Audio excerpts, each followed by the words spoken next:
There's a book that our prayer chaplains are required to read, and if you're a new prayer chaplain, you have to read it and you write a book report on it called Come Apart a While. And there's one little section in there about how our prayers are answered. It says they're always answered in one of four ways: know, slow, grow, or go.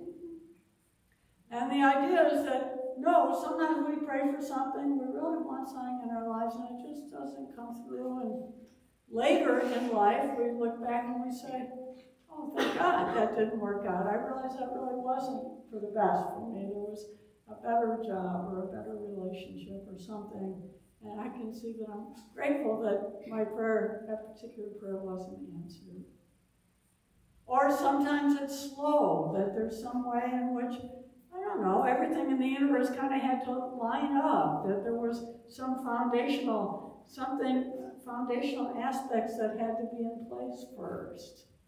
You know, that somebody else had to move out of that job before the opportunity came to me. And then sometimes there's growing, that there's some ways in which we needed to grow personally. You know, that poem that I read by Martha Smock, there's something that inside of ourselves that we need to grow to be ready. And then sometimes it's just like everything's all lined up, and we put on an intention and we pray for something, and boy, the green light comes and it just unfolds, and we think, wow, how did that happen? Well, it was that we had done the inner preparation, that it was really for the highest good of all concerned. But with this understanding, I think this helps us to see that sometimes a delay can actually be a divine delay.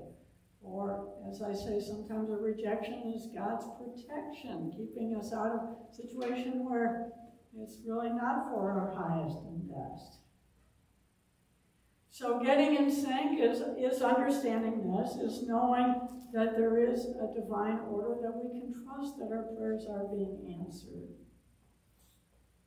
And then cooperating with divine order is also bringing gratitude into the picture. You know, being grateful for where we've been, where we are, and what is to come. Thinking of divine order, as the Daily Word says, as a foundation for our growth, as a blueprint for the manifestation. And knowing that sometimes, things don't work out the way we intended, but there was a blessing in that too.